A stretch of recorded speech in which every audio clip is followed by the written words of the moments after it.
Hello everyone, welcome back to our channel. आज मैं आपके साथ डिस्कस करूंगी बीएससी सेकेंड सेमेस्टर का जो चैप्टर है वो है सिंथेटिक डाइज।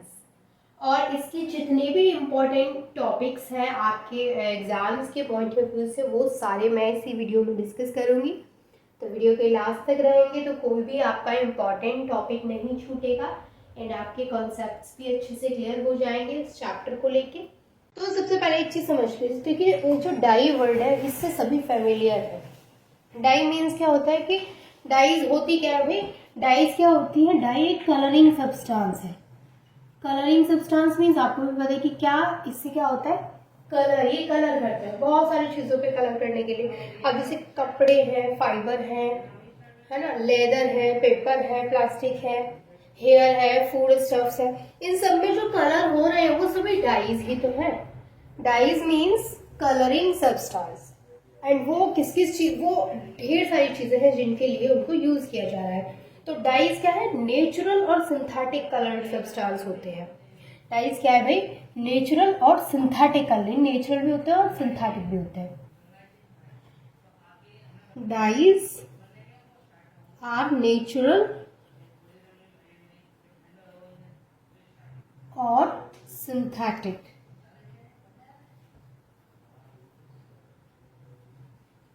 कलरिंग या कलर्ड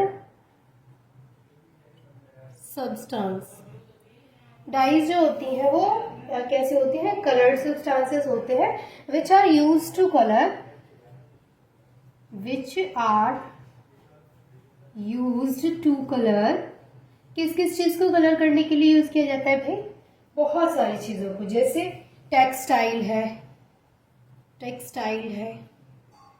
टेक्सटाइल फाइबर है ना। इसके अलावा टेक्सटाइल फाइबर्स है, लेदर है, इसके अलावा पेपर्स है, इसके अलावा प्लास्टिक मटेरियल है,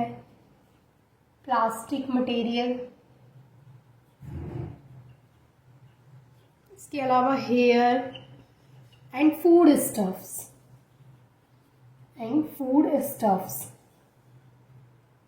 एक्सेट्रा इसके अलावा भी हो सकते हैं।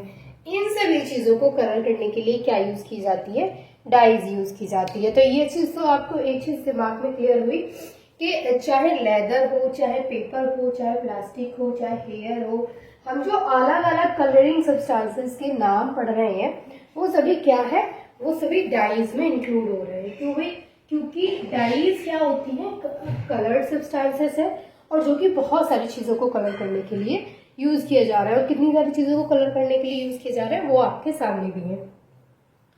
देखिए स्टार्टिंग में मतलब इन द बिगिनिंग डेज जो थे, सभी डाइज जो थी वो नेचुरल सोर्सेज से मिलती थी। यानी जो शुरुआत हुई थी जब डाइज की, तो पहले के टाइम पे जो डाइज हुआ करती थी वो सिर्फ और सिर्फ नेचुरल सोर्सेज से मिलती थी। फॉर एग्जाम्पल इंडिगो है, एलिजरिन है, एक्सेट्रा। इसके अलावा भी बहुत सारे हो सकते हैं। हम बात कर रहे हैं इन द बिगिनिंग, in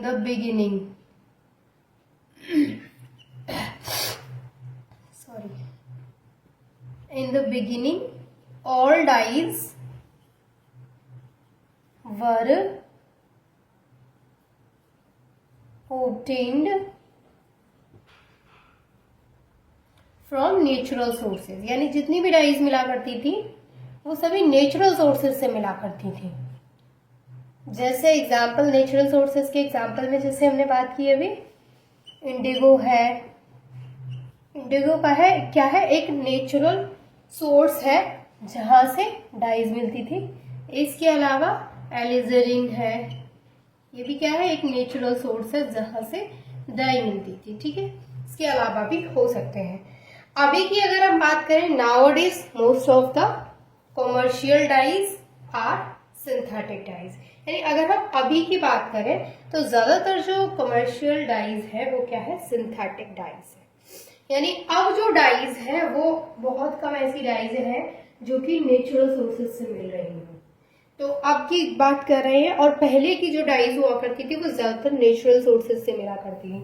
अब की जो डाइज है वो क्या है, सिंथेटिक डाइज है। उनमें बहुत सारे केमिकल्स होते हैं जो कि बहुत हार्मफुल भी होते हैं।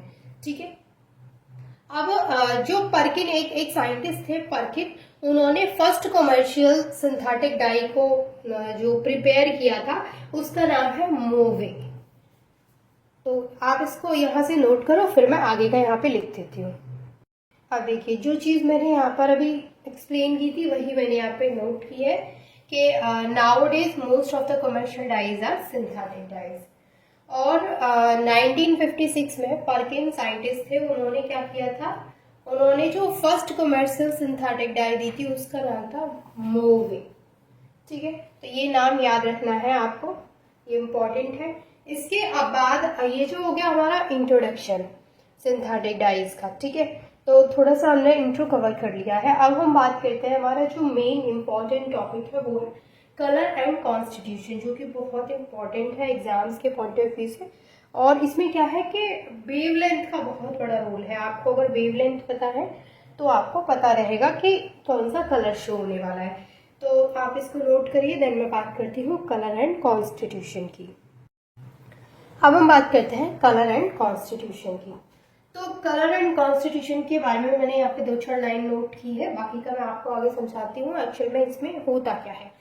तो इसमें क्या होता है, सिंपल वे में मैं आपको समझाती हूँ कि जो विजिबल रीजन होता है वो किसको कंसिस्ट करता है, इलेक्ट्रोन मैग्नेटिक रेडिएशंस को। यानी विजिबल रीजन में इलेक्ट्रोन मैग्नेटिक रेडिएशंस इन्वॉल्व होती है, जिनकी वेवलेंथ रेंज जो होती है वो 400 से 800 नैनोमीटर होती है।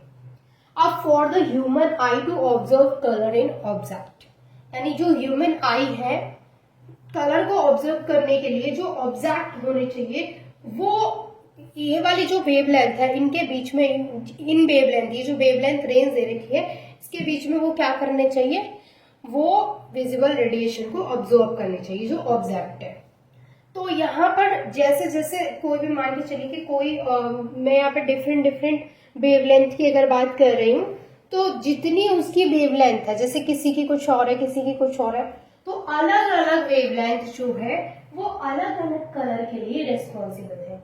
जैसे किसी ऑब्जेक्ट की वेवलेंथ इतनी है तो वो किसी और कलर के लिए रेस्पॉन्सिबल होगी। मान के चलो किसी की 400 से 435 के बीच में है, तो उसका जो कलर होगा, यानी इतने से इतने बीच में जो भी ऑब्जेक्ट उस वेवलेंथ को ऑब्जॉर्व कर रहे हैं तो वो क्या है, वो अलग कलर देगा। और जो 435 से 480 के बीच में होंगे वो अलग कलर देंगे। तो डिफरेंट वेवलेंथ के बेस पे डिफरेंट कलर हमें वहां पे अपीयर होते हैं। ठीक है, तो यहाँ पर एक चीज साफ मेंशन है, फॉर द ह्यूमन आई के लिए टू ऑब्जर्व कलर को ऑब्जर्व करने के लिए ऑब्जेक्ट्स में, तो जो ऑब्जेक्ट्स होने चाहिए वो कैसे होने चाहिए, must observe these visible radiations. तो जो ऑब्जेक्ट होने चाहिए वो इनविजिबल रेडिएशंस को ऑब्जर्व करने चाहिए।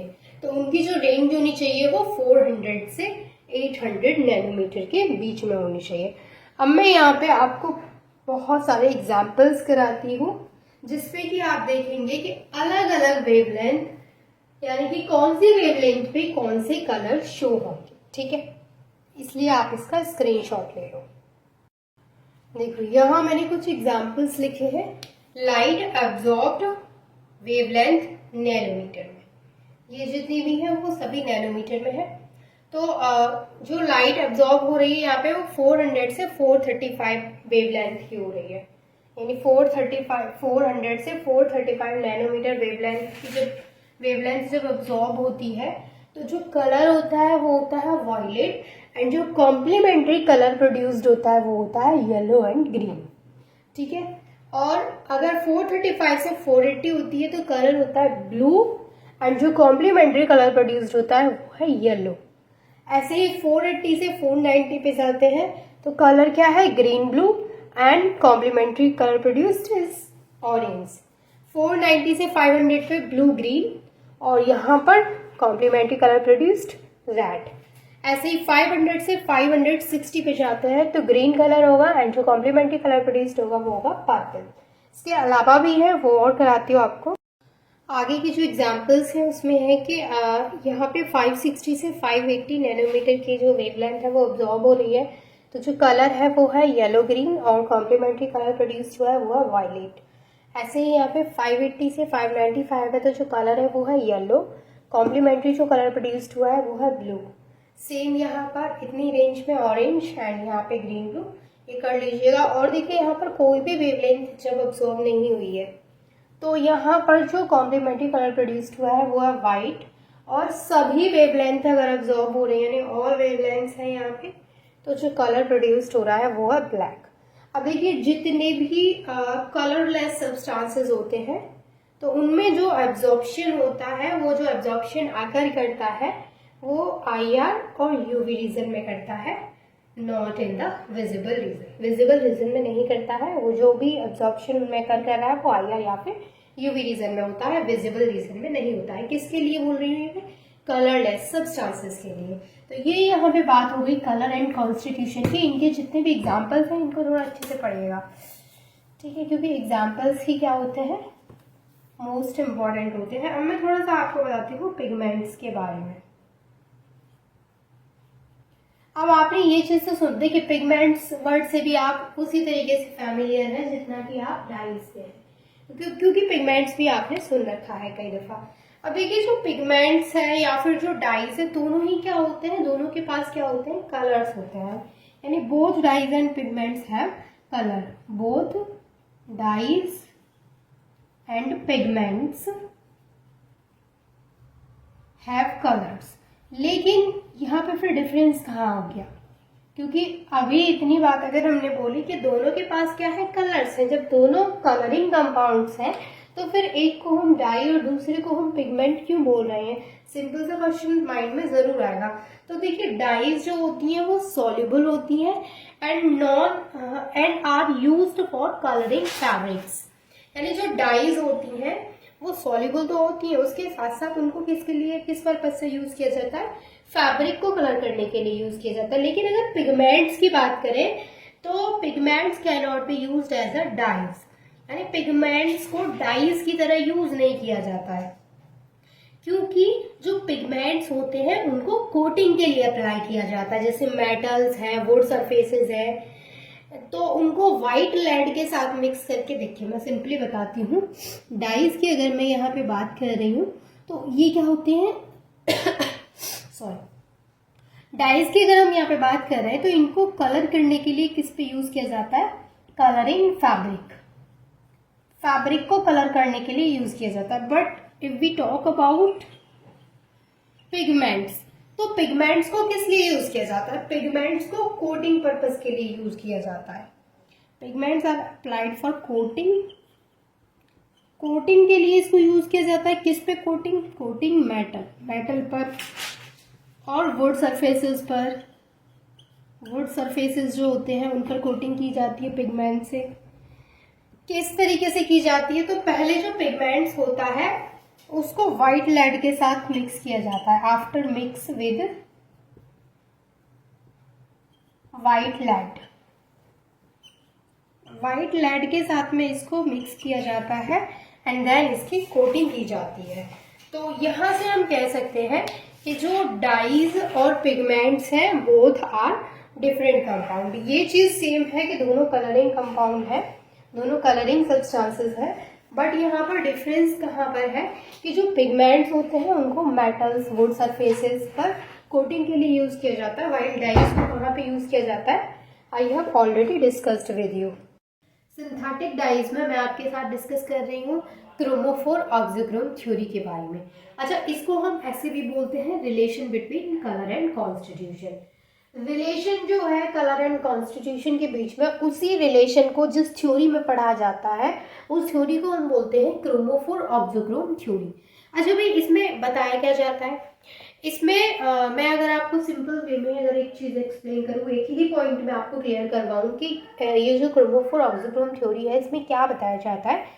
तो ये जो थ्योरी है, इस थ्योरी में बताया जाता है कि कोई भी जो कंपाउंड है जो कलर शो कर रहा है उसके पीछे का रीजन बताया जाता है। इस थ्योरी के अकॉर्डिंग ऐसा बोला जाता है कि वो जो कलर शो हो रहा है किसी भी कंपाउंड का, अगर वो हमें कलर्ड अपीयर हो रहा है, इट मीन्स कि उसके पास क्या है, अनसैचुरेटेड बॉन्ड है, उसके पास ऐसे ग्रुप है जिनमें कि अनसैचुरेटेड बॉन्ड है। भाई अनसैचुरेटेड बॉन्ड का मतलब क्या होता है कि उसमें सिंगल बॉन्ड ना होकर के डबल या फिर ट्रिपल बॉन्ड हो। अनसैचुरेटेड का मीन्स क्या है कि वहाँ पे डबल बॉन्ड या फिर ट्रिपल बॉन्ड होगा, सिंगल बॉन्ड की बात हम नहीं कर रहे हैं। जब हम सैचुरेटेड बॉन्ड की बात करते हैं दैट मीन्स कि we are talking about single bond, ठीक है। अब तो ये जो चीज़ है वही पढ़ी जाती है क्रोमोफोर ऑक्सोक्रोम थ्योरी में। अच्छा, मैंने आपको क्या बोला कि इस थ्योरी में, अब इसका नाम भी तो क्रोमोफोर ऑक्सोक्रोम पड़ा है, तो उसके पीछे का भी तो कोई ना कोई रीज़न रहा होगा, ऑब्वियसली है। क्या है, पहले आप ये समझिए कि किसने इसको दिया था। अच्छा, इसको हम relation between colour and constitution बोलते हैं, तो वो भी लिख लीजिएगा, relation between colour and constitution, इसका नाम लिख लीजिएगा, ठीक।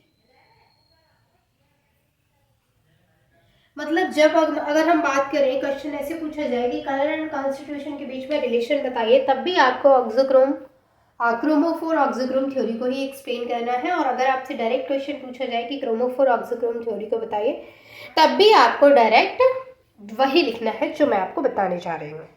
अब भाई एक चीज़ समझ लीजिए कि ऑक्सोक्रोम क्रोमोफोर ऑक्सोक्रोम थ्योरी जो थी वो एक जर्मन केमिस्ट ने दी थी। इस थ्योरी को किसने दिया था भाई? जर्मन केमिस्ट ने दिया था। जर्मन केमिस्ट थे, क्या नाम था उनका? ओटो विट। ओटो विट ने इसको दिया था 1876। 1876 में ओटो विट ने क्रोमोफोर ऑक्सोक्रोम थ्योरी को सजेस्ट किया था, ठीक है। उन्होंने क्या किया था, कलर एंड कॉन्स्टिट्यूशन के बीच में एक रिलेशनशिप दिया था। उसी को हम क्या बोलते हैं, इसी जो उन्होंने रिलेशनशिप दिया, वो जिस थ्योरी में उन्होंने दिया, जिस थ्योरी में हम उस रिलेशन को पढ़ते हैं, उसी थ्योरी को हम क्रोमोफोर ऑक्सोक्रोम थ्योरी के नाम से जानते हैं। अकॉर्डिंग टू दिस थ्योरी, इस थ्योरी के अकॉर्डिंग क्या होता है कि कोई भी ऑब्जेक्ट है, एन ऑब्जेक्ट, कोई भी ऑब्जेक्ट की हम यहाँ पे बात कर रहे हैं, that appear to be coloured, यानी कोई भी ऑब्जेक्ट है यहाँ पे, वो कैसा दिख रहा है, अगर वो हमें कलर्ड दिख रहा है, an object appears to be colored, अगर कोई ऑब्जेक्ट है, ऐसे लिख लीजिएगा आगे, अकॉर्डिंग टू दिस थ्योरी, ठीक है। An object appears to be colored only, कब दिखेगा वो coloured? Only when it contains a group with unsaturated bond। यही चीज़ अभी बोली थी मैंने आपको, unsaturated bond called chromophore।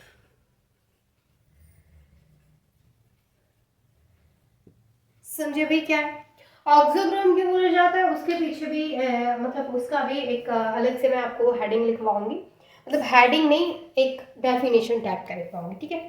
तो क्रोमोफोर का मतलब समझ में आया आपको? क्या चीज़ है भाई? क्या बोला था ओटो विट ने? क्या बोला था कि अगर कोई भी ऑब्जेक्ट है, if it appears to be colour, अगर वो हमें कलरफुल दिख रहा है, तो वो कब दिखेगा? Only when it contains a group with unsaturated bond, यानी वो सिर्फ तब कलर दिखेगा जब उसके पास कोई एक ऐसा ग्रुप है जिसमें क्या है, अनसैचुरेटेड बॉन्ड प्रेजेंट है। अनसैचुरेटेड बॉन्ड मीन्स भाई डबल या फिर ट्रिपल बॉन्ड। अच्छा ठीक है, ऐसे ग्रुप्स जिनमें ये बॉन्ड प्रेजेंट है और जिनकी वजह से वो ऑब्जेक्ट कलरफुल दिख रहा है, क्योंकि हमने क्या बोला, उसको हम क्रोमोफोर बोल रहे हैं, तो ऐसे ग्रुप्स जिनमें अनसैचुरेटेड बॉन्ड प्रेजेंट है, जिनकी वजह से वो जो ऑब्जेक्ट है वो कलरफुल अपीयर हो रहा है, उसको हम क्या बोलते हैं? क्रोमोफोर ग्रुप बोलते हैं। तो एक चीज, छोटी छोटी सी बात आपको क्लियर हुई क्या, कि जो भी ऑब्जेक्ट होते हैं वो कलरफुल दिख रहे हैं, इट मीन्स कि उनमें क्या है, क्रोमोफोर ग्रुप है, क्रोमोफोर्स ग्रुप प्रेजेंट है, इसलिए वो क्या है, कलरफुल दिख रहे हैं। तो मैं यहाँ पे कुछ एग्जांपल्स आपको करा देती हूँ क्रोमोफोर ग्रुप्स की, ठीक है। जैसे पहला हमारा क्रोमोफोर ग्रुप्स में आएगा एन डबल बॉन्ड एन, यानी कि इसको क्या बोलते हैं भाई, एजो।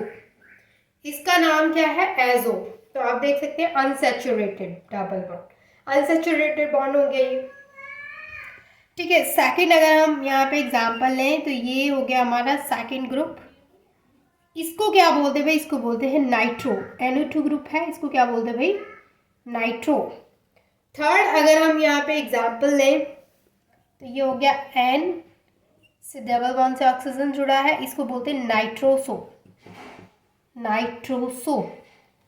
फोर्थ अगर हम यहाँ पे एग्जाम्पल लें तो ये हो गया कार्बन डबल बॉन्ड के थ्रू जुड़ा है, इसको क्या बोलते हैं भाई, कार्बोनिल। क्या बोलते हैं इसको, कार्बोनिल। इसके अलावा मैं आपको और ग्रुप्स कराती हूँ। अभी आपको क्या करना है, पहले इसकी जो डेफिनेशन है ये वाली, इसको नोट कर लीजिए, देन मैं इसको यहाँ से इरेज कर देती हूँ, ठीक है। इसका स्क्रीनशॉट ले लीजिए आप फटाफट से। देखिए मैं यहाँ लिख देती हूँ, अभी मैंने इसको नहीं हटाया, थोड़ी सी इरेज हो गई है। अब और हम यहाँ पे ग्रुप्स की बात करें, एग्जाम्पल की बात कर रही हूँ मैं इसकी, याद रखिएगा। तो यहाँ पे ये हो गया हमारा कार्बन डबल बॉन्ड के थ्रू सल्फर से अटैच्ड है, तो इसको बोलते हैं थायोकार्बोनिल, थायोकार्बोनिल, थायोकार्बोनिल। इसके अलावा अगर हम यहाँ पे कुछ रिंग वाले एग्जाम्पल्स लें तो इस तरीके से हमने ये एग्जाम्पल ले लिया। इसको क्या बोलते हैं भाई, इसको बोलते हैं पैराक्विनोनोइड, पैराक्विनोनोइड, ठीक है भाई। तो ये क्या है, these are the chromophores group, ठीक है।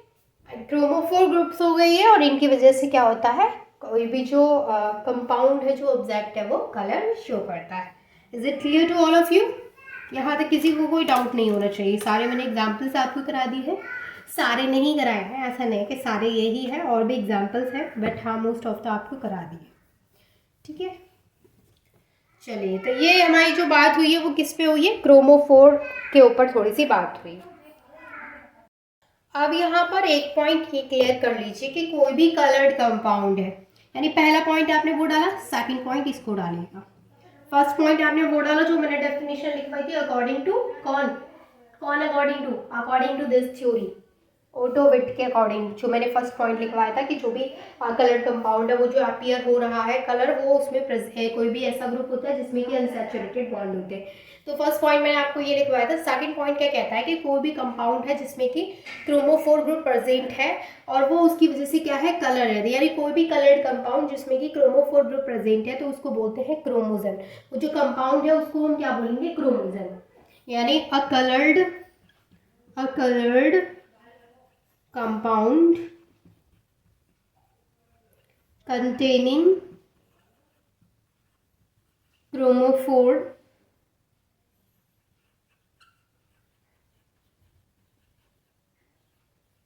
is known as क्रोमोजन। भाई इसका एग्जाम्पल क्या होगा, इसका एग्जाम्पल होगा एजोबेंजीन इसका एग्जाम्पल होगा। चलिए करके देख ले, एग्जाम्पल क्या होगा, C6H6 N double bond N C6H5।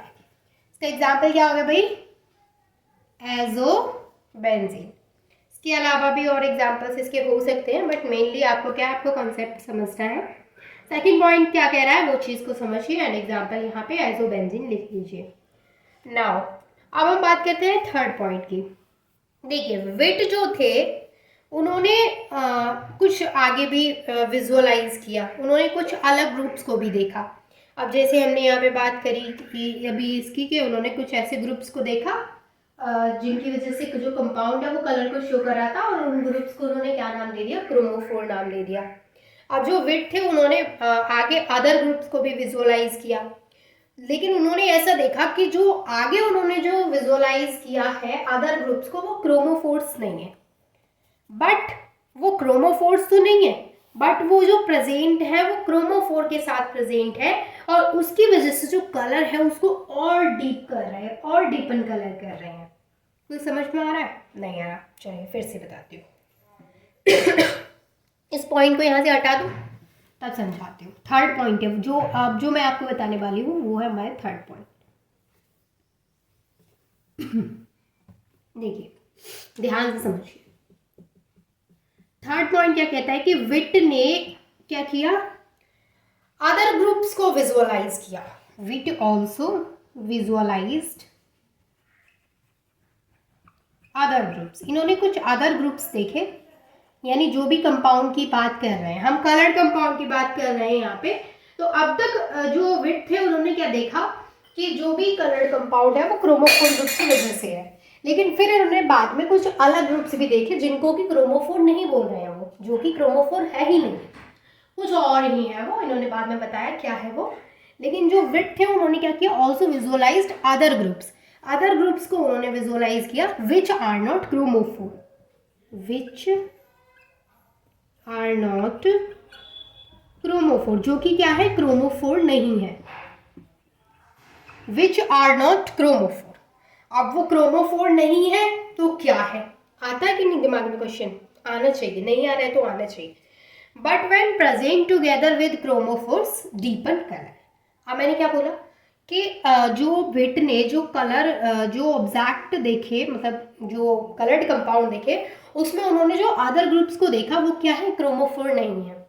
लेकिन वो क्या कर रही है, क्रोमोफोर के साथ मिल करके वो जो कलर है कंपाउंड का उसको और डीप बना रहे हैं, और डीप कर रहे हैं, और गहरा उसको कलर दे रहे हैं। तो इतनी चीज़ लिखें, क्योंकि मैं आपको साथ के साथ लिखवा रही हूँ तो चीज़ें क्लियर होती रहेंगी। तो ये तो क्रोमोफोर नहीं है भाई, but when present together with chromophores, together with chromophores, जब वो क्रोमोफोर्स के साथ मतलब साथ प्रेजेंट है, क्रोमोफोर के साथ जुड़े हुए हैं, तो वो क्या कर रहे हैं, डीपन कलर जो भी ऑब्जेक्ट है उसके कलर को कैसा बना रहे हैं, डीप कर रहे हैं और गहरा कलर कर रहे हैं। तो डेफिनेटली एक चीज दिमाग में आ गई होगी अब तक कि इसका मतलब कहीं ना कहीं कलर में उनका भी कुछ ना कुछ रोल है, यानी कि सिर्फ और सिर्फ क्रोमोफोर का रोल नहीं है कलर में, क्योंकि क्रोमोफोर का रोल है, हमें पता है कि क्रोमोफोर की वजह से कलर शो हो रहा है, बट क्रोमोफोर के साथ ये जो अदर ग्रुप्स वहां पे आए हैं उनका भी कलर में कहीं ना कहीं रोल है, बिकॉज उनके जुड़ने से जो कलर है वो और डीप हो रहा है ना, तो कुछ ना कुछ रोल है। Their function is to augment the action of chromophoric group as they are named oxochrome। अब क्या समझे भाई, अब समझ में आया कि क्रोमोफोर और ऑक्सोक्रोम थ्योरी क्यों बोला जा रहा है, क्योंकि भाई अब इनका जो फंक्शन है, किसका फंक्शन, क्रोमोफोर के फंक्शन की बात नहीं कर रही हूँ मैं किसके फंक्शन की बात कर रही हूँ, ये जो अदर ग्रुप्स प्रेजेंट है, ये जो अदर ग्रुप्स यहाँ पे प्रेजेंट है, their function is to augment the action of chromophoric groups, यानी कि ये जो अदर ग्रुप्स है ये क्रोमोफोर ग्रुप को बढ़ावा देते हैं, उसको बढ़ावा देते हैं और जो कलर है उसको डीप करते हैं, और इन्हीं अदर ग्रुप्स को जो कि क्रोमोफोर ग्रुप के साथ प्रेजेंट होने पे जो कलर है कंपाउंड का उसको डीप कर रहे हैं, उसको क्रोमोफोरिक ग्रुप्स को बढ़ावा दे रहे हैं, उन्हीं अदर ग्रुप्स को हम ऑक्सोक्रोम के नाम से जानते हैं। इज इट क्लियर, यहाँ तक चीजें क्लियर है। ऑक्सोक्रोम क्यों बोल रहे हैं भाई, समझ में आ गया, क्योंकि ये कुछ अदर ग्रुप्स है जो कि क्रोमोफोरिक ग्रुप्स को ऑगमेंट कर रहे हैं, उनको बढ़ावा दे रहे हैं एंड कलर को उनके साथ मिलके कलर को डीपन कर रहे हैं।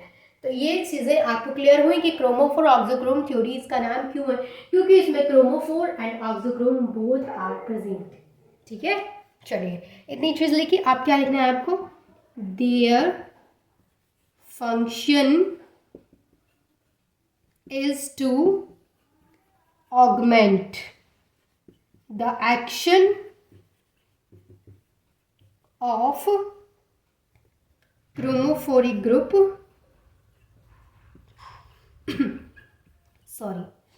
chromophoric groups, hence they are named, क्या नेम में भैया इनका, they are named, क्या नेम है इनका, they are named ऑक्सोक्रोम्स,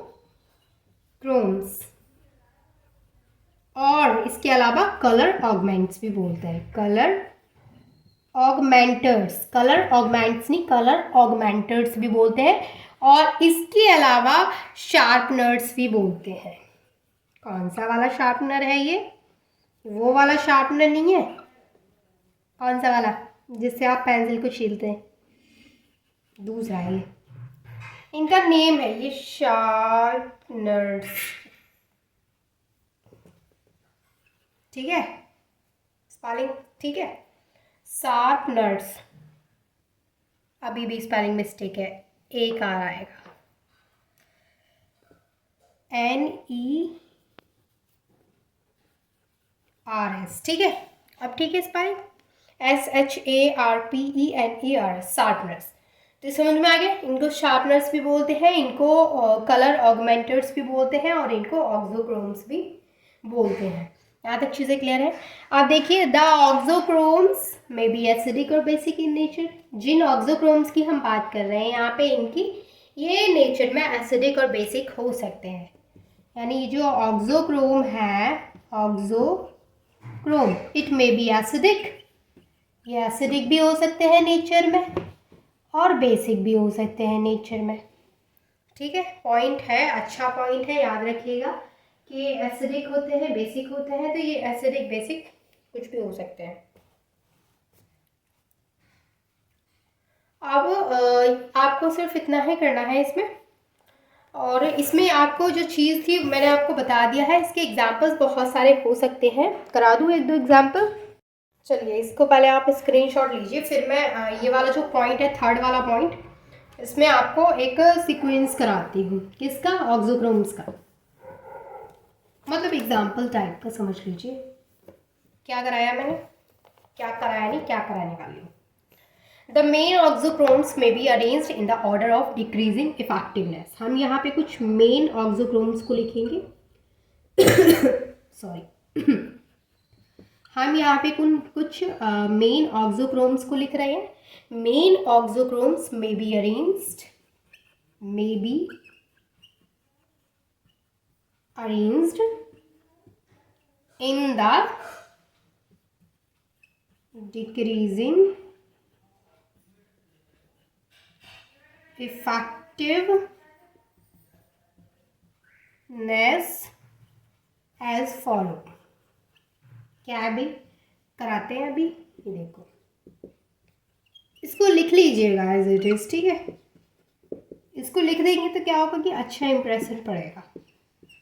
कुछ ऑक्सोक्रोम के यहाँ पे हमने नाम लिखे हैं, और उन ऑक्सोक्रोम का हमने क्या किया है, यहाँ पे डिक्रीजिंग इफेक्टिवनेस देखा है, उसके बेस पे इनको यहाँ पे लगाया गया है। इसके अलावा भी हो सकता है एक्सेट्रा। हमने क्या किया है, कुछ मेन ऑक्सोक्रोम्स यहाँ पे अरेंज किए हैं जो कि डिक्रीजिंग इफेक्टिवनेस के ऑर्डर में लगाए हैं। तो ये जो एग्जाम्पल्स हैं वो ऑक्सोक्रोम्स के हैं। आज जो टॉपिक है हमारा वो है क्लासिफिकेशन पर। तो यहाँ पर जो हम क्लासिफिकेशन की बात करेंगे सिंथेटिक डाइज की, वो हम यहाँ पे बात करेंगे बेस्ड ऑन केमिकल स्ट्रक्चर्स। तो जैसे आपने थंबनेल पे देखा हम कौन कौन से टॉपिक को यहाँ पे डिस्कस करने वाले हैं। तो जो भी मैं आपके साथ डिस्कस करूँगी वो सारी इंपॉर्टेंट डाइज है। जैसे मैं यहाँ पे आपके साथ डिस्कस करूँगी मिथाइल ऑरेंज के बारे में, ठीक है, कॉन्गो रेड के बारे में। तो ये जो है वो आपको पढ़ने ही पढ़ने हैं, क्योंकि ये सारे इंपॉर्टेंट हैं। इसके अलावा फिनोफ्थलीन है, इंडिगो है, तो इन सब के बारे में हम यहाँ पर पढ़ेंगे, ठीक है। तो सबसे पहला जो हमारा टॉपिक रहेगा क्लासिफिकेशन ऑफ डाइज में, जो कि केमिकल स्ट्रक्चर के बेसिस पे हम बात कर रहे हैं, उसमें है मिथाइल ऑरेंज। मिथाइल ऑरेंज, ये जो चैप्टर है सिंथेटिक डाइज, इसमें मैं आपके साथ एक थ्योरी डिस्कस कर चुकी हूँ, क्रोमोफोर ऑक्सोक्रोम थ्योरी, जो कि इम्पॉर्टेंट है एग्जाम के पॉइंट ऑफ व्यू से। आपको उसका बेसिक्स पता होना चाहिए, ठीक है। तो यहाँ पे हम बात करते हैं इसकी मिथाइल ऑरेंज की। तो सबसे पहले ये जो मिथाइल ऑरेंज है, ये एक एसिडिक एजोडाई है। ये क्या है, ये एक एसिडिक एजोडाई है। जो मिथाइल ऑरेंज होता है वो एक एसिडिक एजोडाई होता है। एंड इसको प्रिपेयर कैसे किया जाता है, तो इसकी जो प्रिपरेशन की जाती है वो की जाती है डाई एजोटाइज्ड सल्फानाइलिक की। जब हम रिएक्शन कराते हैं डाई मिथाइल एनिलीन के साथ में, तब वहाँ पे फॉर्मेशन होता है मिथाइल ऑरेंज का। तो इसका फॉर्मेशन कैसे होगा,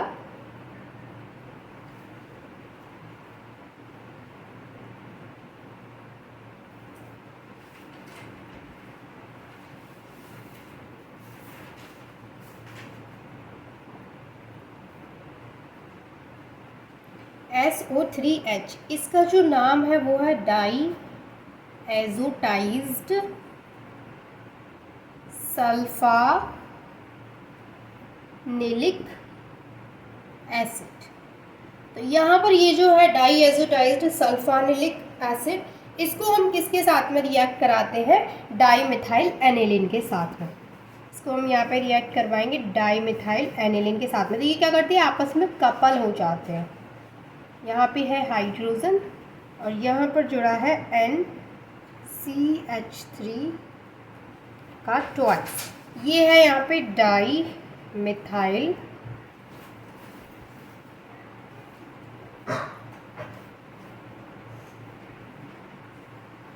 एनिलीन। ठीक है, अब ये जो डाईमिथाइल एनिलीन है और यहाँ पर डाई एजोटाइज्ड सल्फानिलिक एसिड है, इन दोनों को जब हम आपस में रिएक्ट कराते हैं तो यहाँ से क्या होता है, ये वाला क्लोरीन इस हाइड्रोजन के साथ बाहर निकल जाएगा, यानी यहाँ से HCl बाहर निकल जाएगा।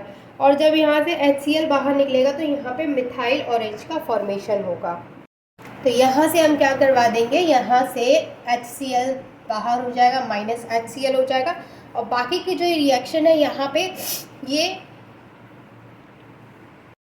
यहाँ पे कपल हो जाएंगे। तो यहाँ पे क्या मिल जाएगा हमें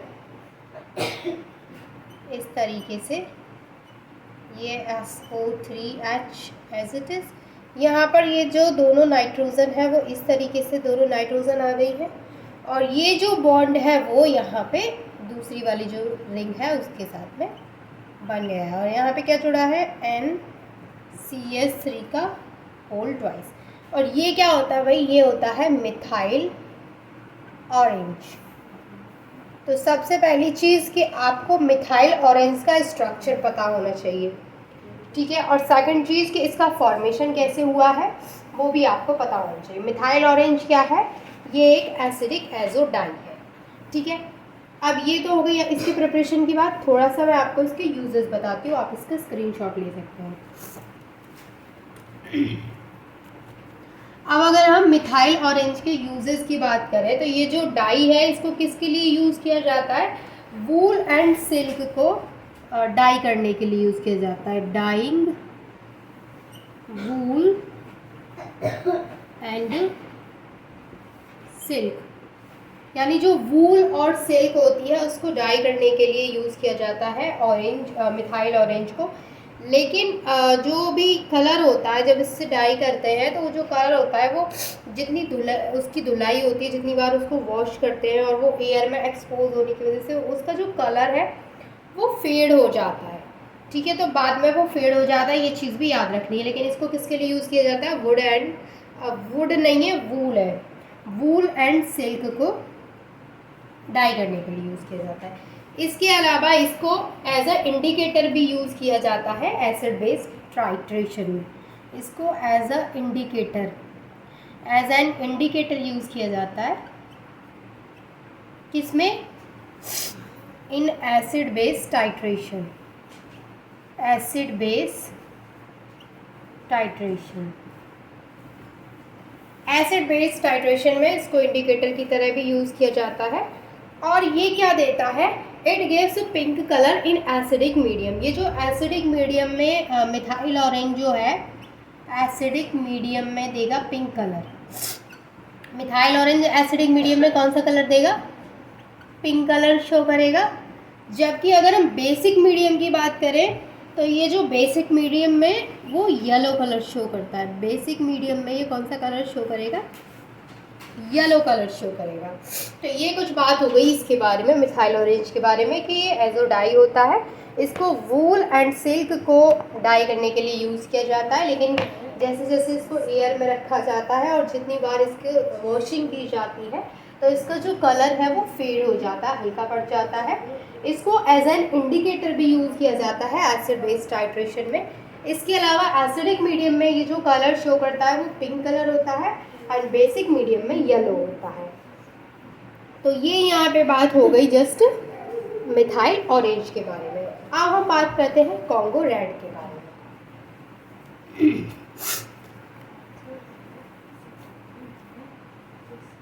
तो सेकंड जो हमारा टाइप है वो किसका है, कॉन्गो रेड।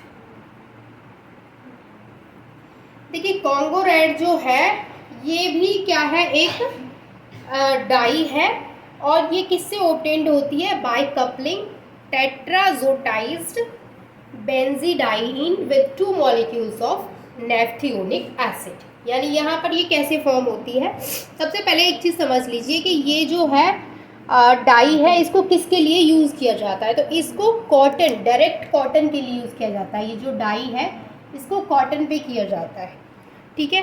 और बेसिक सोल्यूशन में ये जो डाई होती है it gives red colour. Basic solution में ये कौन सा कलर देती है, बेसिक सोल्यूशन में ये जो डाई है वो रेड कलर देती है।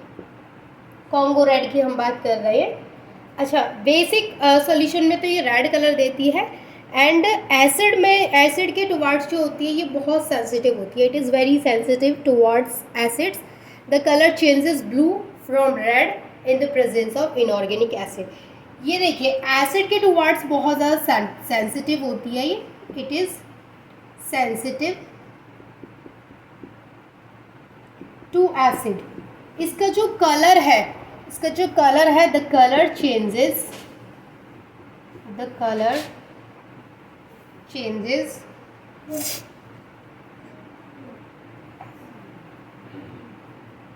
ब्लू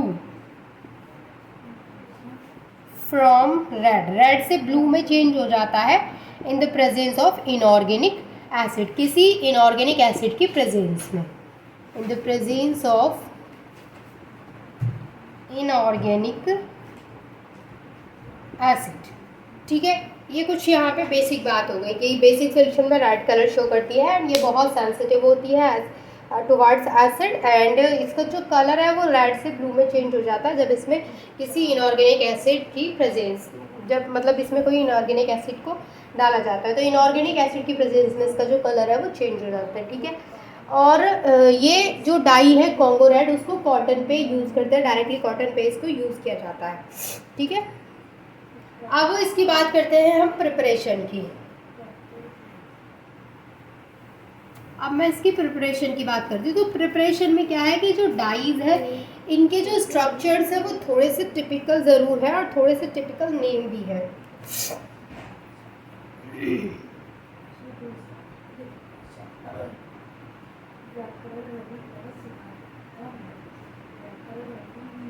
तो इसको हम यहाँ पर इस तरीके से बना लेंगे, ठीक है।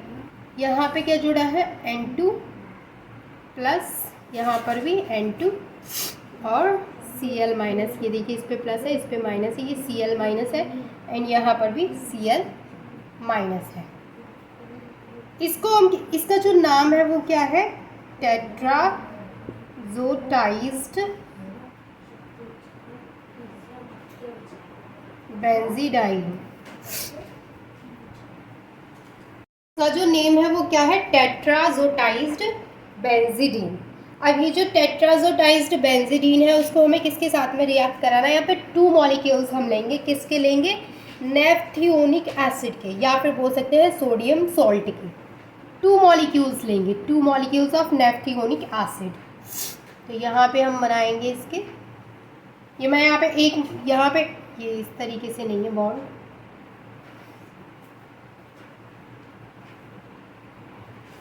ठीक है। तो यहाँ पर लगा है NH2 ग्रुप एंड इसके अलावा इस वाली पोजीशन पे लगा है SO3Na। अब ये जो स्ट्रक्चर है इसको क्या बोलते हैं, नेफ्थियोनिक एसिड, नेफ्थियोनिक एसिड या फिर सोडियम सॉल्ट भी बोलते हैं, ठीक है। नेफ्थियोनिक एसिड के साथ में जब हम इसको रिएक्ट करवाते हैं तो यहाँ पर भी क्या होता है, कपलिंग होता है। कपलिंग होगा, यहाँ पे 2 HCl बाहर निकलेंगे, 2 HCl बाहर निकलेंगे तो भाई कपलिंग किस तरीके से होगा, देखिए यहाँ पे हमने इसके 2 मॉलिक्यूल यूज़ किए हैं, तो एक मॉलिक्यूल हम इसका इधर बना लेंगे, एक मॉलिक्यूल हम इसका इधर बना लेंगे और बीच में इसको जोड़ देंगे। तो यहाँ से एक ये वाला Cl बाहर निकलेगा, एक ये वाला Cl बाहर निकलेगा, और ये जो हाइड्रोजन है वो इस पोजीशन पे जुड़ेंगे, मतलब हाइड्रोजन नहीं है, ये पूरा जो रिंग है वो इस पोजीशन पे जुड़ेंगे, तो यहाँ से एक एक हाइड्रोजन बाहर निकलेगा। तो ओवरऑल यहाँ से 2 HCl, ये जो HCl है वो कितने निकलेंगे, 2 HCl बाहर निकलेंगे। तो यहाँ पर हमें मिलेगा कॉन्गो रेड, तो कैसे मिलेगा, मैं इसका स्ट्रक्चर बनाती हूँ कॉन्गो रेड का।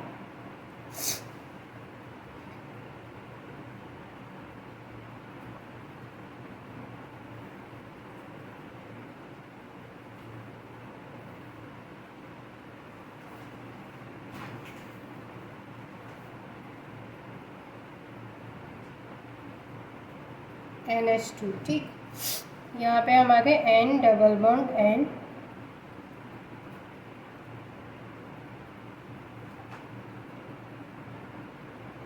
थोड़ा स्ट्रक्चर ऐसा ही बन रहा है बट ओवरऑल स्ट्रक्चर जो है वो इस तरीके के है, बेंजीन रिंग है पूरा, ठीक है। यहाँ पर भी N डबल बॉन्ड N इस तरीके से, और दूसरी साइड भी यहाँ पे इस तरीके से रिंग बनेगा। ये यहाँ से -2HCl निकला है और यहाँ पे किस तरीके से रिंग बनेगी,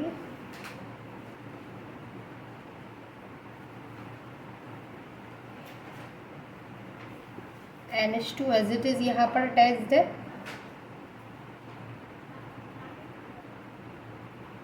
और यहाँ पर जुड़ा है SO3Na, और यही क्या है, कॉन्गो रेड। ये कॉन्गो रेड है या फिर डाइसोडियम सॉल्ट है, या फिर इसको क्या बोलेंगे, डाइसोडियम सॉल्ट।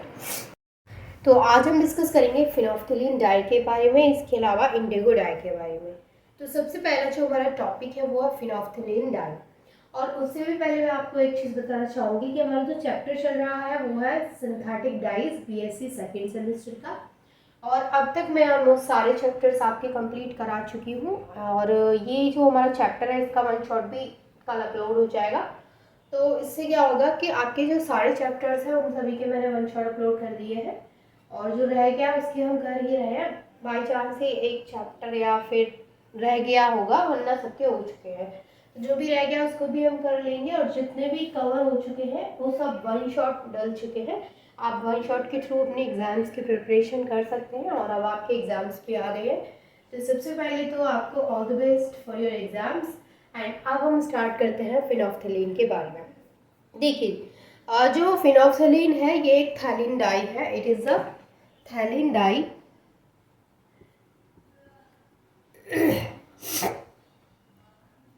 देखिए, सबसे पहले एक चीज़ समझिए, जो फिनोल्फ्थालीन डाई होती है इसको एज अ इंडिकेटर भी यूज़ किया जाता है। भाई इसको एज अ इंडिकेटर क्यों यूज़ करते हैं और किस चीज़ में करते हैं, तो इसको एज अ इंडिकेटर जो यूज़ करते हैं वो एसिड बेस टाइट्रेशन में करते हैं रेदर देन डाई। इसको मतलब सबसे ज़्यादा जो इसको यूज़ किया जाता है वो एज अ इंडिकेटर यूज़ किया जाता है, ठीक है।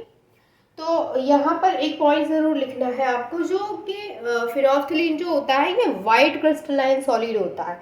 जो फिनोल्फ्थालीन होता है भाई ये एक वाइट क्रिस्टलाइन सॉलिड होता है, वाइट क्रिस्टलाइन सॉलिड। फिनोल्फ्थालीन होता है वाइट क्रिस्टलाइन सॉलिड, और इसको जब हम वाटर में डालते हैं तो ये इनसॉल्युबल होता है। एंड ये वाटर में क्या होता है, इनसॉल्युबल होता है, इनसॉल्युबल इन वाटर। वाटर में तो ये इनसॉल्युबल होता है, but while we talk about alcohol, अगर हम अल्कोहल की बात करते हैं तो ये क्या होता है, जब इसको वाटर में देखा गया तो ये इनसॉल्युबल होता है, लेकिन सॉल्युबल किस में होता है, अल्कोहल में, बट सॉल्युबल इन अल्कोहल। लेकिन अल्कोहल में क्या होता है, ये सॉल्युबल होता है। और देखिए जी, अल्कोहल में ये सॉल्युबल होने के बाद जो कलर देता है, बट सॉल्युबल इन अल्कोहल, और अल्कोहल में जब ये सॉल्युबल हो जाता है तो ये कलरलेस सॉल्यूशन में आता है, but soluble in alcohol and giving colourless solution, and giving colourless solution. क्या देता है भाई, कलरलेस सॉल्यूशन देता है। अब ये जो कलरलेस सॉल्यूशन इसने दिया है, अगर इसमें हम कोई भी बेस डाल दें, यानी यहाँ पर जो कलरलेस सॉल्यूशन मिला है, अगर इसमें हम कोई भी मतलब कोई भी एल्कली को इसमें ऐड कर देते हैं तो फिर उस केस में ये क्या कर देता है, पिंक कलर में टर्न हो जाता है, ठीक है। ये ना आपने लैब में भी किया होगा, क्योंकि अब आप इस लेवल पे हैं, आप बीएससी सेकेंड सेमेस्टर में है, तो आपने डेफिनेटली कि फिनोल्फ्थालीन का पिंक कलर आपने देखा होगा, ठीक है, लैब में आपने किया भी होगा, क्योंकि मैंने अभी बताया कि इसको as a indicator acid base titration में यूज़ किया जाता है। ठीक है, तो क्या होता है भाई कि इसने जो कलरलेस सोल्यूशन दिया है ये क्या हो जाता है, एंड टर्न्स, ये टर्न्स हो जाएगा पिंक कलर में। कब टर्न होगा भाई, if we add alkali, turn pink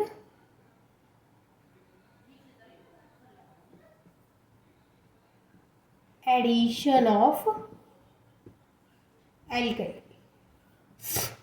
जब हम किसी अल्कली का एडिशन करते हैं, जब वो अल्कोहल में सॉल्युबल हो गया, देन उसने कलरलेस सोल्यूशन दिया, तो वो जो कलर है कलरलेस सोल्यूशन है, क्योंकि उसका तो कलर ही नहीं बचा फिर, तो उसमें इफ वी ऐड एल्कली, हम उसमें जब एल्कली ऐड करते हैं तो फिर वो पिंक कलर में टर्न हो जाता है, यानी वो पिंक कलर दे देता है। ठीक है बच्चों, यहाँ तक अच्छे से क्लियर है। अब क्या होता है भाई, ये जो इसने पिंक कलर दिया, अब जो पिंक कलर है वो आया तो है बट वो डिसअपियर भी हो जाता है। डिसअपियर कैसे होता है, the pink colour disappear, the pink colour disappear, disappear, जो पिंक कलर है वो डिसअपियर्स हो जाता है ऑन एडिशन ऑफ एसिड,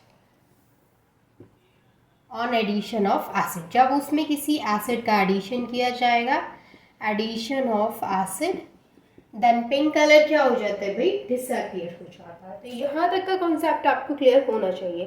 अब इसके बाद आपको क्या लिखना है, this this compound is used as an indicator in acid base titration rather than a die.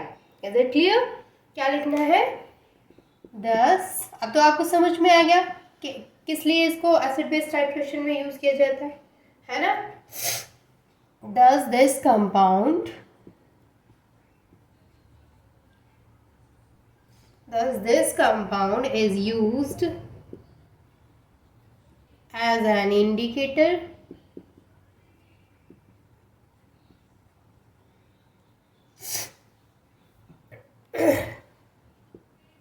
in acid base titration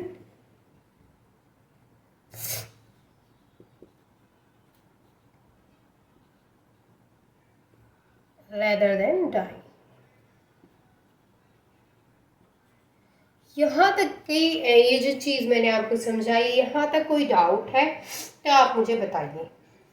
यहाँ तक कोई भी चीज़ आपको ऐसी लगी कि वो समझ में नहीं आई है, बहुत सिंपल सी चीज़ें समझने जैसा कुछ है ही नहीं है सॉरी।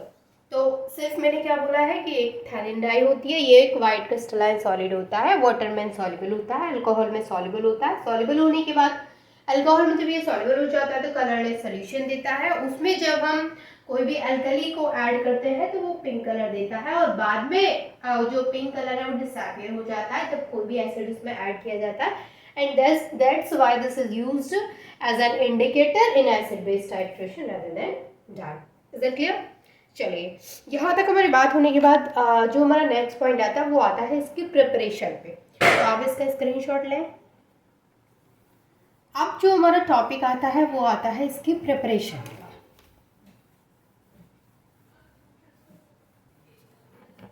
ठीक है भाई,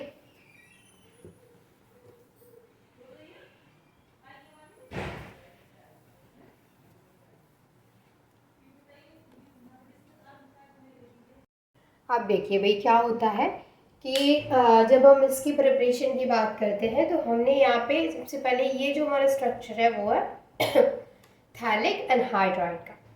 थैलिक एनहाइड्राइड को हम 2 मॉलिक्यूल्स ऑफ फिनॉल के साथ में रिएक्ट कराते हैं।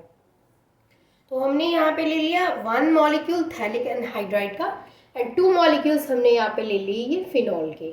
क्या होता है भाई, इसका ये वाला ऑक्सीजन और दोनों फिनॉल के एक एक हाइड्रोजन इसके साथ मिलके क्या बनाते हैं, वाटर बनाते हैं, और वाटर बन के बाहर निकल जाते हैं। अब ये जो रिएक्शन हो रही है वो हो रही है एनहाइड्रस ZnCl2 की प्रेजेंस में। अब यहाँ पे क्या होता है कि अब आप सोच रहे होंगे कि फिनॉल को मैंने ऐसे ऊपर क्यों बनाया है, 2 अलग अलग रिएजेंट है तो भाई साइड से बना लीजिए। ठीक है, हम साइड से भी बना सकते हैं, उसमें कोई दिक्कत नहीं है। ये जस्ट इसलिए बनाया गया है क्योंकि फिनोल्फ्थालीन का स्ट्रक्चर कुछ ऐसा होता है और फिनॉल के जो दो ग्रुप हैं वो इस तरीके से इस कार्बन से जुड़े होते हैं। अब भाई ऐसा क्यों बनाया है, उसके पीछे का रीज़न क्या है, थोड़ा हमें करने में आसानी हो जाए, थोड़ा सा स्ट्रक्चर आसानी से बन जाए और थोड़ा सा आपको आसानी से समझ में आ जाए। तो इसलिए ये जो दो फिनॉल के जो मॉलिक्यूल्स हैं उनको ऊपर बनाया गया है, थैलिक एनहाइड्राइड को नीचे बनाया गया है। अब क्या होता है भाई, जब ये आपस में रिएक्ट करते हैं तो मैंने क्या बोला कि ये वाटर का मॉलिक्यूल यहाँ से बाहर निकलेगा, तो ये वाटर का मॉलिक्यूल यहाँ से बाहर निकल गया तो ये वाले दोनों हाइड्रोजन वाली पोजीशन खाली हो गई है भाई, और यहाँ पे जो ऑक्सीजन है वो भी बाहर निकला है।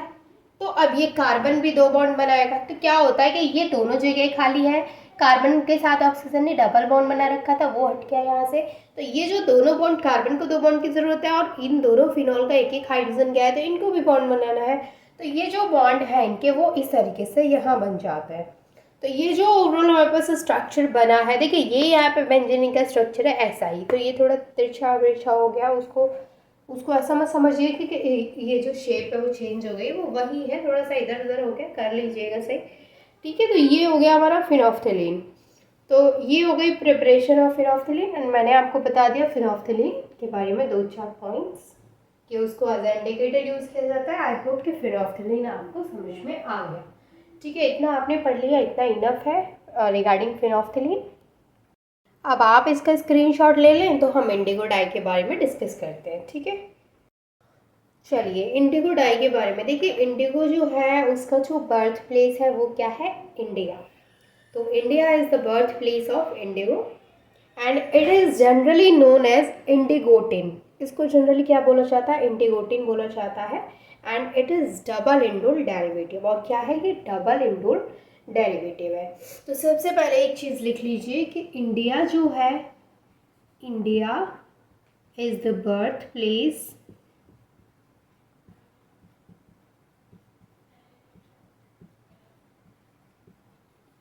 Of indigo. इंडिया जो है वो इंडिगो का बर्थ प्लेस है and it is generally known as indigotin. It is generally known as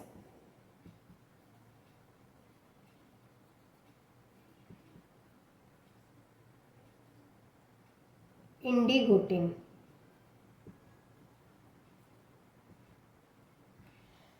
और क्या होता है, मैंने अभी इसका क्या बताया था आपको, ये क्या होता है, and is double indole derivative. क्या होता है ये, डबल इंडोल डेरिवेटिव।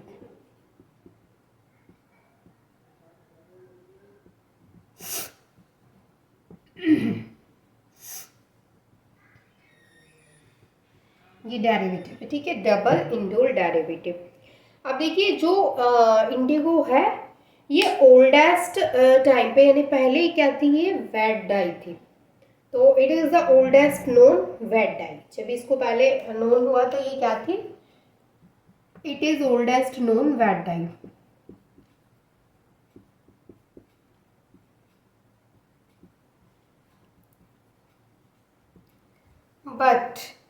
बट क्या हुआ, देखिए फिर अभी का जो टाइम चल रहा है, these days indigo has become synthetic dyes. ये पॉइंट को अच्छे से लिखिएगा कि it is oldest known vat dye, लेकिन अभी क्या है, इन दिनों these days indigo has become, indigo क्या बन गई है, synthetic dye. These days indigo has become bat dye। ठीक है, तो इतनी चीज़ आपको क्लियर है। इसके बाद एक और चीज़ क्लियर करिए कि नेचर में कहाँ पे मिली और किस फॉर्म में मिली जो इंडिगो है। तो in nature it is found as a glucoside. Nature में जो इंडिगो डाई है वो एज अ ग्लूकोसाइड मिली, और किस में मिली, in the plant of Indigofera tinctoria. Indigofera tinctoria group के प्लांट में as a glucoside indigo dye मिली थी। थोड़ा सा नेम थोड़ा सा अच्छा है, मतलब अच्छा नहीं है, थोड़ा सा ऐसा है, टफ जैसा है ना। चलिए कोई बात नहीं, पढ़ना तो पड़ेगा। इन नेचर, थोड़ा प्लांट का नाम आपको थोड़ा सा अजीब सा लग रहा होगा ना कि कैसा अजीब सा नाम है, अभी मैं लिखूंगी तो आपको समझ में आ जाएगा। In nature it is found nature में किस फॉर्म में फाउंड हुई है? It is found as a glucoside, found as a glucoside. Nature में ये एज अ ग्लूकोसाइड मिली। और किस में मिली? तो ये एक प्लांट में मिली थी। कौन से ग्रुप का था? इन द प्लांट। और वो प्लांट कौन से ग्रुप का है भाई? ऑफ इंडिगो फेरा, इंडिगो फेरा टिन को नहीं टिनकोटिया, ठीक है, ग्रुप है ये प्लांट का। इसमें as a glucoside indigo dye मिली थी, ठीक है। यहाँ तक कोई डाउट नहीं होना चाहिए। इसके बाद एक और चीज़ समझ लीजिए कि ये जो है वो डार्क ब्लू क्रिस्टलाइन कंपाउंड है, जो कि वाटर में क्या है? इनसॉल्युबल है। जो इंडिगो डाई है, it is a dark blue compound. यहाँ पे लिख देती हूँ, it is dark blue. Dark blue और कैसा होता है? डार्क ब्लू के साथ साथ क्रिस्टल्स की फॉर्म में होता है। Dark blue crystalline compound.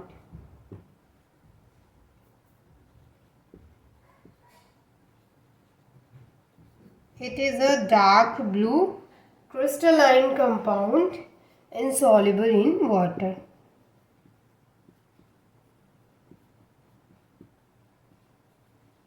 ठीक है, यहाँ तक की चीज़ें नोट करिए, देन मैं आपको इसकी प्रिपरेशन कराती हूँ। इसकी प्रिपरेशन की इमेज मैंने सामने लगा रखी है और अब मैं आपको बताती हूँ कि वहाँ पे एक्चुअल में हुआ क्या है।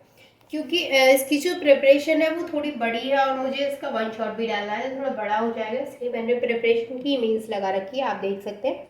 अब देखिए इसकी जो प्रिपरेशन है वो किससे हुई है, पहले ये देख लीजिए। इसमें क्या हुआ है कि एंथ्रानिलिक एसिड है और ओ रिएक्ट किया है किसके साथ में? ClCH2 COOH के साथ में।